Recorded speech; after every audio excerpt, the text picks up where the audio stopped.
Welcome back to Donington Park and the PowerMaxed Mini Challenge. The Coopers had their first outing onto the tarmac yesterday. So here's how the Mini Cooper drivers finished yesterday. Nathan Harrison led them home, followed by Max Bladen, Martin Poole and Mark Wayfield. Henry Neal completed the top 5 ahead of Ricky Page. Well, here is race winner Nathan Harrison. So that was nice to get a few more extra points ahead of Ricky. Yeah, for sure it was. The race went really well yesterday. The plan was to try and get into the lead straight away and pull away, and it was just a matter of keeping it consistent, and we managed to bring it home in P1. Max, you had a bit of a difficult weekend at Alton Park, but fastest lap at Donington. Yeah, it was a pretty amazing race yesterday, and obviously the Accelerate put a great car together, and it all came through in fastest lap in a second position. Couldn't have asked much more, especially after disappointing Alton. Martin, congratulations on yesterday's third. Can you tell us a little bit about it?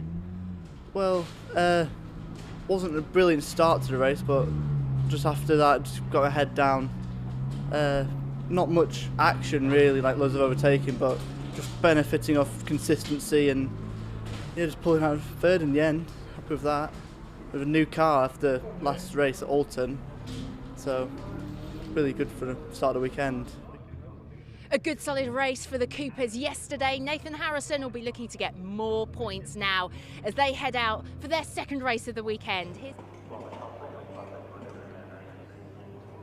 Well, Nathan Harrison's going to have to roll his sleeves up if he's going to win this one, because he starts from 5th on the grid. Pole position goes to Henry Neal, who shares the front row with Mark Wakefield.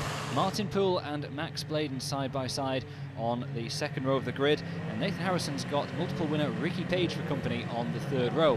We are ready for the start, and away they go, and it's not such a good start by Henry Neal. Mark Wakefield immediately by into the lead. Field fanning out behind them, but I can already see Nathan Harrison from 5th on the grid has slotted his Mini Cooper up into 3rd position, so an excellent getaway for Harrison. He takes 3rd place, and Page is edged slightly wide as they come out of Redgate, so Page having to hold back in 5th place for the time being, but it's Mark Wakefield who leads the field as they plunge through the Craner curves and head down towards the old hairpin. Henry Neal is covering off the inside line against Nathan Harrison. Harrison there in 3rd place at the moment, and the rest of the field now climbing up towards McLean's. They're very uphill and down dale around this Donington Park Grand Prix circuit. There is Mark Wakefield, and I can already see Nathan Harrison is sitting in his slipstream. He's trying to get a run on Henry Neal, while Neal takes a run on the outside of McLean's. I think it's Nathan Harrison who's going to take advantage here.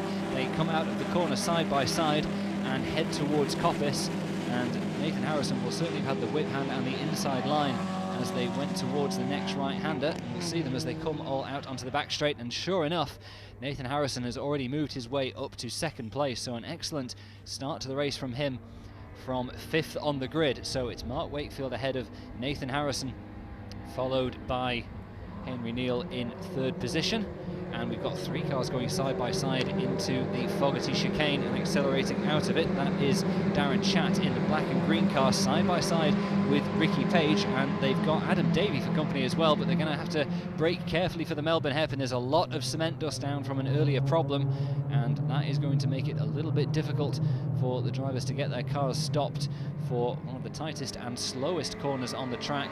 But our race leader Mark Wakefield is around it with no problems.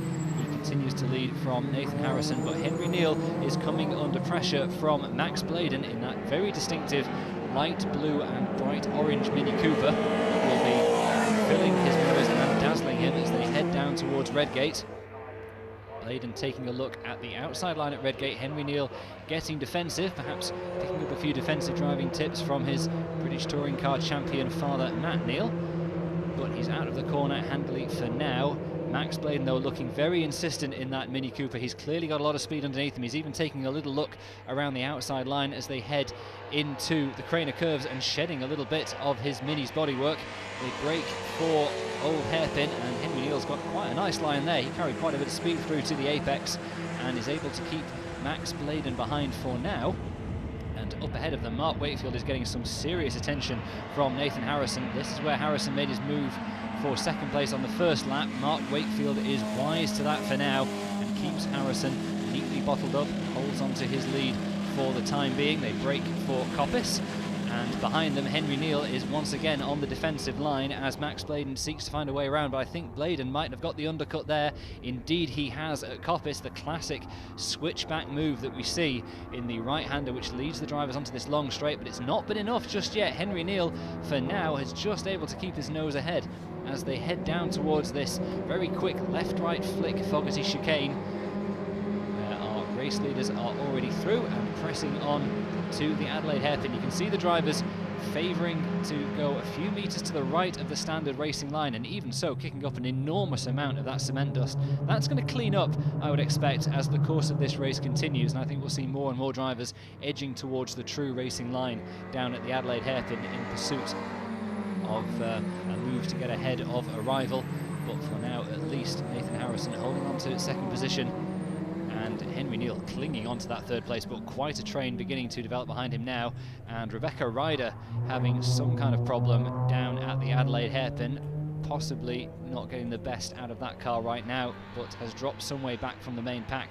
But here is Henry Neal, and that queue of Mini Coopers now filling his mirrors as they round the old hairpin, and he's put a couple of wheels onto the dirt, and he is going to be immediately punished for that by Max Bladen, who's straight past him and up into third place. And Nathan Harrison taking a little look again at Mark Wakefield, not able to make it stick there, but we have a new driver in third position. Max Bladen has taken over third from Henry Neal.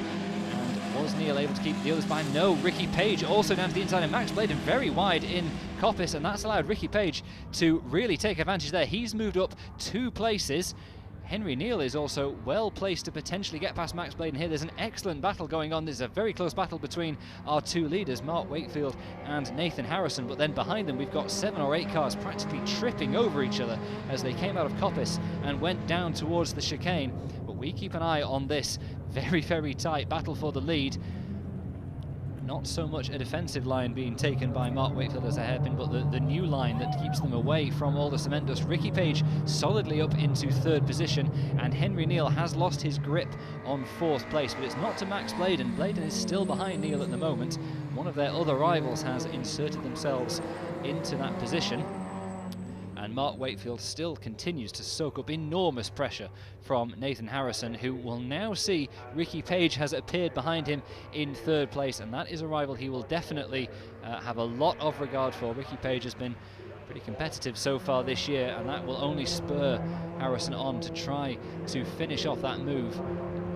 Darren Chatt holding on to 4th. You could throw a blanket over the occupants of 6th, 7th, 8th positions and the rest. They are super close as they come out of Redgate, trying to take advantage of Henry Neal. And we've got contact between Adam Davey and Simon Walton, and that definitely resulted in Davey heading off the track. So we've got another car off up at the top at Redgate, and once again our leaders are absolutely nose to tail. Mark Wakefield has got Nathan Harrison right on his bumper as they come towards McLean's, and this was Harrison's preferred overtaking spot on the first lap, and so it is this time by. He manages to get that Mini up the inside, and he has got a hole now on first place, but it's by the slenderest of margins. Mark Wakefield absolutely tucked right up behind him. They round Coppice as if the 2 cars have been attached to each other, and is that going to give Mark Wakefield the chance to dive down the inside at Fogarty? He's tucked right up into the slipstream of the fellow Mini Cooper. Does he fancy getting on the brakes later than Nathan Harrison? No, he doesn't. He holds on to that second place for the time being. Harrison taking quite a bit of curve, and the car bouncing up and down. Quite heavily laden at the front, not so heavily laden at the back. The car chopping around as it comes out of the chicane. Wakefield continuing to apply the pressure, but Harrison coping with it all fine for now, having taken over the lead. Is he now going to be able to stretch that advantage over Mark Wakefield? And behind them, Ricky Page is edging ever closer towards the duo, so we could eventually have a bit more of a battle for second, or maybe even a 3-way battle for the lead developing at the sharp end of this race, because although Nathan Harrison's been able to get past Mark Wakefield, he only seems to be very slightly quicker than him. He's only very slowly pulling clear, but Ricky Page is in third position, and you can see the rest of the field now a little bit more strung out behind them. Max Bladen is in 5th place behind Darren Chatt, and there is Henry Neal now down to 6th, having started right up at the sharp end. He is being pursued by Martin Poole, and behind him is Simon Walton, who we saw have that contact on the previous lap. So Simon Walton was able to keep his car on the track while Adam Davey headed off. Power Max Mini action continues after the break.